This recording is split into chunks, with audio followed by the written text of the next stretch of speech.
Querido irmão, querida irmã, você que está nos acompanhando, que já é ouvinte, seja muito bem-vindo. Eu sou Dom Josafá Menezes da Silva, arcebispo metropolitano aqui em Vitória da Conquista, na Bahia, chegando até você para refletirmos a palavra de Deus. Hoje são 11 de dezembro de 2022, nós celebramos o terceiro domingo do tempo do Advento. Veja, ouvinte, este domingo tem um título especial. Ele tradicionalmente é chamado de Domingo da Alegria. Em latim se dizia Domingo Gaudete. A expressão nasce, portanto, da antífona da missa de hoje, que é da carta aos Filipenses, o famoso capítulo 4, os versículos do 4 a 5. Alegrai-vos sempre no Senhor. De novo eu vos digo, alegrai-vos. O Senhor está perto.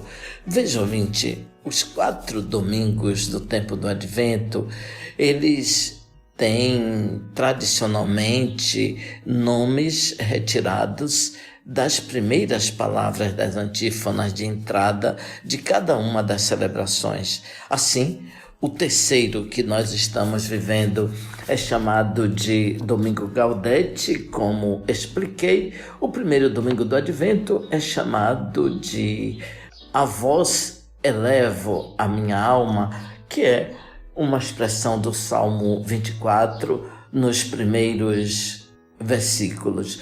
O segundo domingo, Povo de Sião, que é uma expressão do capítulo 30 do profeta Isaías. O quarto domingo é o domingo que a igreja chama de Horate. Derramem os céus os orvalhos e a justiça, e brote na terra o Salvador. Portanto, ouvinte, os paramentos hoje são de cor rosa, que recorda, então, o sol amanhecendo, isto é, o sol da justiça está despontando sobre o mundo. Portanto, o tema da alegria também domina as leituras, as orações e toda a simbologia da celebração. A oração da missa, conhecida como coleta, recolhe as intenções dos fiéis, dando um tom muito cheio de esperança. Ó Deus de bondade, que vedes o vosso povo esperando fervorosamente o Natal do Senhor, dai chegarmos às alegrias da salvação e celebrá-las sempre na solene liturgia com intenso júbilo. Assim, ouvintes, são as palavras de alegria que temos neste domingo. A alegria de que nos fala a Escritura nasce da experiência que Deus nos ama e que está vindo nos salvar de todas as situações de vulnerabilidade. A alegria maior é conseguir vencer um obstáculo que estava fora de nossas possibilidades. Quando obtemos, reconhecemos nele uma graça inesperada. A alegria que nos traz o Salvador não é um sentimento de felicidade que provoca um sorriso nos lábios. É a consciência de que em Cristo nós recebemos uma vida duradoura que o mundo não pode cancelar. É a íntima certeza que Jesus Cristo permanece conosco, mesmo nos momentos de extrema dor e necessidade.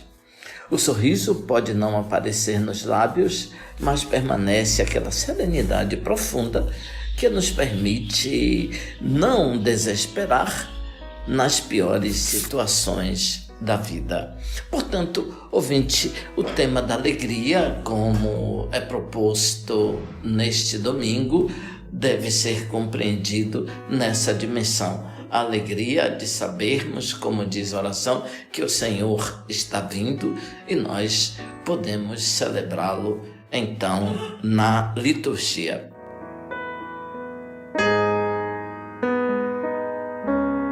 Escutemos, ouvinte, o Evangelho que nos fala da alegria da salvação.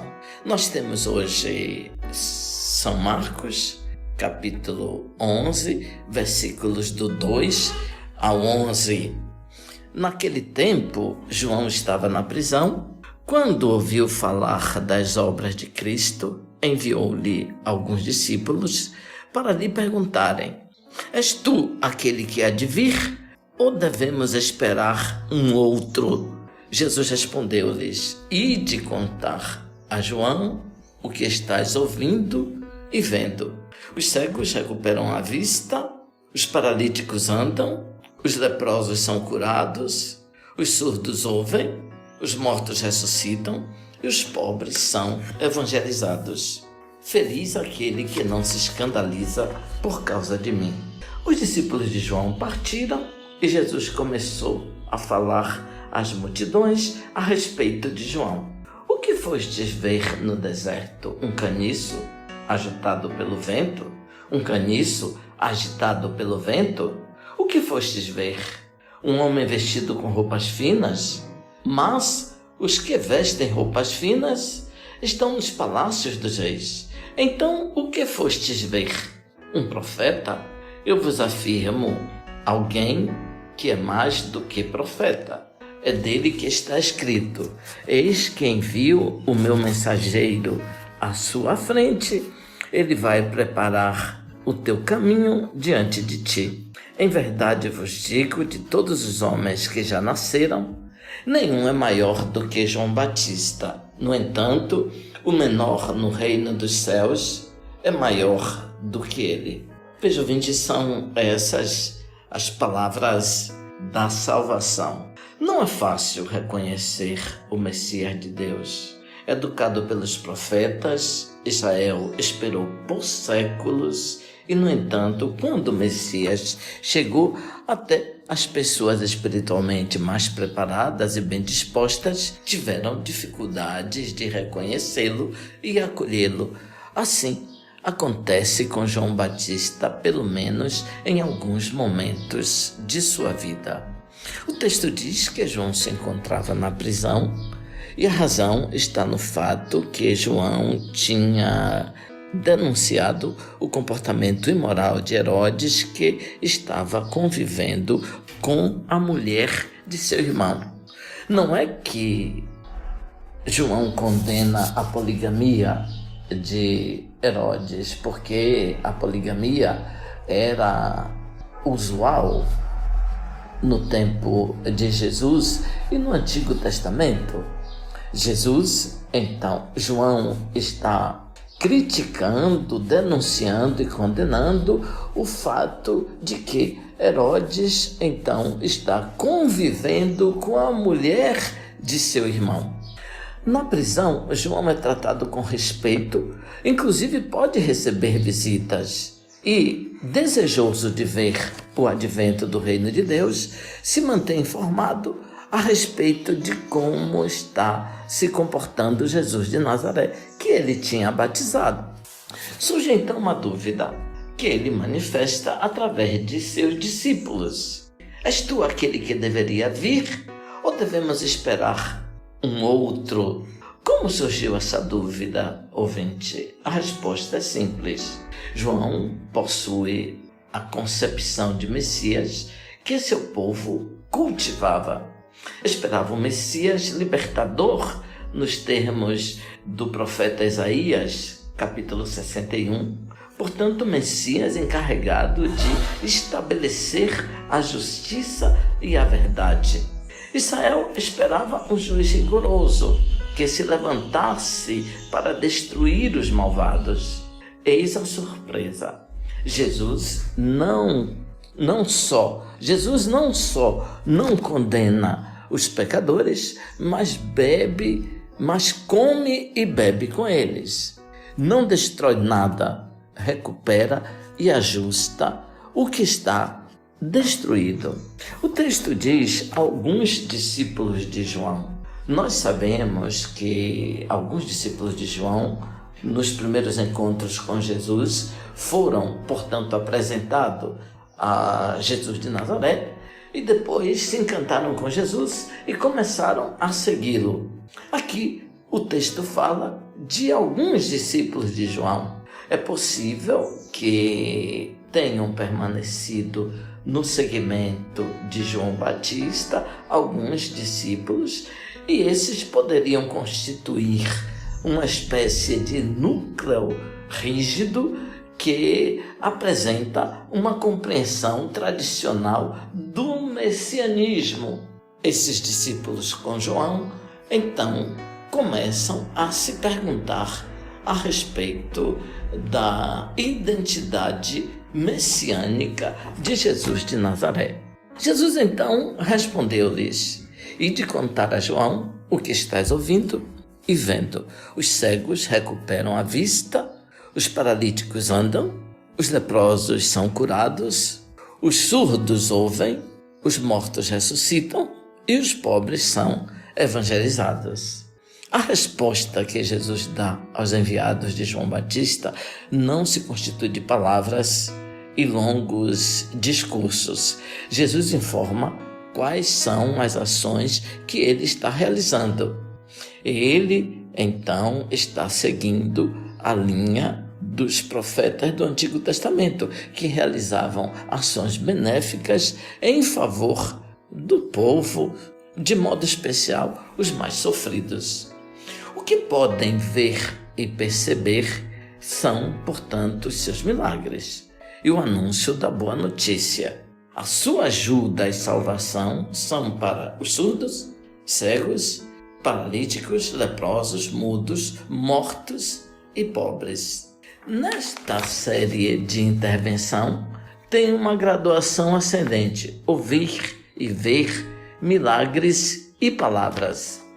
A apresentação desta série de atividades reconduz ao profeta Isaías, que é, então, um profeta messiânico. No tempo de salvação descrito por Isaías, nós chegaremos ao seguinte: ninguém na cidade dirá: "Eu estou doente." Será, portanto, uma superação dos males, e de modo muito especial, os males da saúde, do corpo, que são aqueles que mais debilitam a pessoa humana. Então, em se tratando das obras de Jesus, primeiro, elas manifestam, visibilizam, atualizam a salvação e não realizam nenhum juízo, nenhuma condenação é oferecida. Eis, então, a diferença da compreensão de João Batista e a compreensão de Jesus. O texto enumera 6 realidades novas. Todos são sinais de salvação. Mais do que pregar a violência contra os poderosos, o Evangelho é um benefício para os necessitados.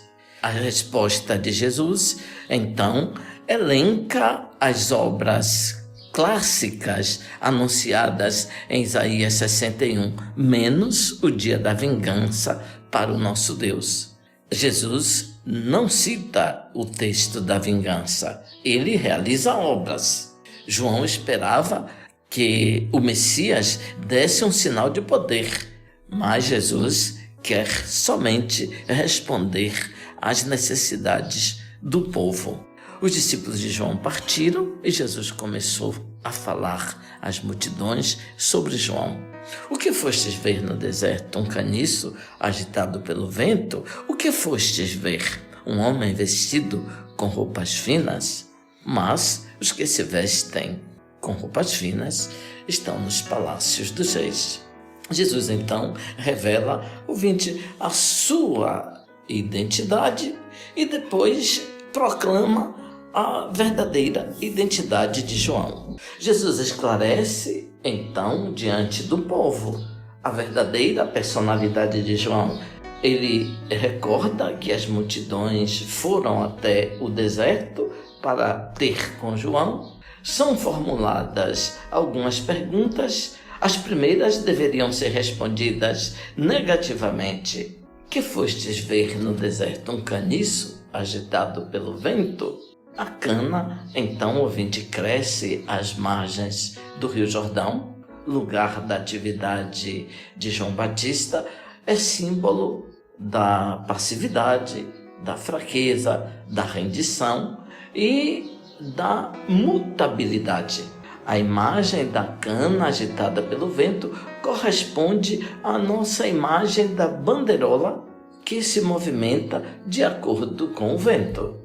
As roupas finas que são usadas nos palácios reais são a expressão do luxo e da opulência. As duas imagens estão em contraste com o caráter de João Batista. Ele era firme e inflexível como uma rocha, e as suas vestes eram de pelo de carneiro. João, ouvinte, não é um oportunista que se adequa a todas as situações e se inclina diante dos poderosos do momento. Ao contrário, João é alguém que se opõe definitivamente contra os chefes políticos, enfrentando de peito aberto o rei, e não tem medo de dizer o que pensa. João não é um corrupto que pensa no próprio interesse, que acumula dinheiro sem escrúpulos e desperdiça os bens que tem em diversões, roupas finas e refinadas. Os corruptos são os reis, os funcionários dos palácios, os ricos e os chefes que o colocaram na prisão. Noto ainda, ouvinte, que Jesus usa o verbo ver e não aprender, escutar ou meditar. Que fostes ver? Ver porque João é um sinal, é um gesto, uma obra, um corpo marcado pela paixão. As multidões veem em João um mestre, cujo palácio é o deserto. Veem um homem forte, que nenhum vento movimenta, a não ser o respiro de Deus. João é um que, para viver, basta Deus e quase nada. Então, o que fostes ver? Um profeta? Sim, eu vos afirmo. E aqui está alguém que é mais do que profeta. É dele que está escrito: eis que envio o meu mensageiro à tua frente, ele vai preparar o teu caminho diante de ti. Essa terceira pergunta, então, vai pelo caminho justo. O povo tendia a ver no Batista um profeta. Também Jesus foi considerado pelo povo um profeta. João, no entanto, tinha um significado único no seu gênero. João é um profeta, antes é mais do que um profeta. Ninguém no Antigo Testamento exerceu uma função superior à missão de João. Mais do que Moisés, ele é um anjo enviado por Deus para preceder imediatamente a vinda do libertador. Em verdade vos digo, de todos os homens que já nasceram, nenhum é maior do que João. No entanto, o menor no reino dos céus é maior do que ele. O discurso sobre João continua com uma dupla frase. Ao juízo de Jesus, João é o maior de todos os homens nascido neste mundo. Quem pertence ao reino, no entanto, tem condições de ir mais longe do que João, porque compreende que o Messias está presente, que veio para nos salvar, nos perdoar e nos amar, e isso abre para nós uma compreensão mais ampla de Deus. A segunda leitura, ouvinte, nos diz o que precisamos fazer para obter a salvação. Vede o agricultor, ele espera o precioso fruto da terra e fica firme até cair a chuva do outono ou da primavera. Também vós ficai firmes e fortalecei vossos corações, porque a vinda do Senhor está próxima. Carta de São Tiago, capítulo 5, é a segunda leitura deste domingo do Advento. Não desesperar na espera de um bem que tarda a chegar, mas espera-o com confiança. Antes, prepara a vinda com confiança operosa.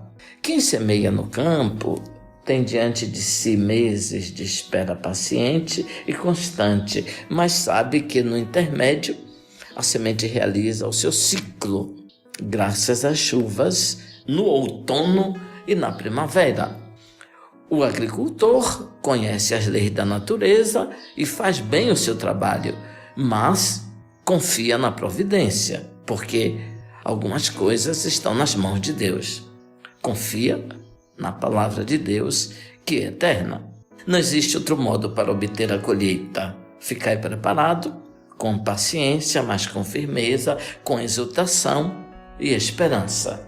Esperemos, ouvinte, a vinda do Senhor. Ele nos trará os seus benefícios e nós esperamos progredir no seu conhecimento e, como agricultor, produzir muitos frutos.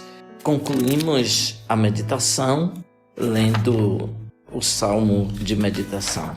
Vinde, Senhor, para salvar o vosso povo. O Senhor é fiel para sempre. Faz justiça aos que são oprimidos. Ele dá alimento aos famintos. É o Senhor quem liberta os cativos. Vinde, Senhor, para salvar o vosso povo. O Senhor abre os olhos dos cegos. O Senhor faz erguer-se o caído. O Senhor ama aquele que é justo. É o Senhor que protege o estrangeiro. Vinde, Senhor, para salvar o vosso povo. Ele ampara a viúva e o órfão, mas confunde os caminhos dos maus. O Senhor reinará para sempre. Ó Sião, o teu Deus reinará. Vinde, Senhor, para salvar o vosso povo. É a nossa oração, ouvinte, neste terceiro domingo do tempo do Advento, o domingo da nossa alegria pela salvação que está muito próxima de nós. Abençoe-vos Deus Todo-Poderoso, Pai, Filho, Espírito Santo. Amém. Ouvinte, louvado seja nosso Senhor Jesus Cristo, para sempre seja louvado. Até domingo, se Deus quiser.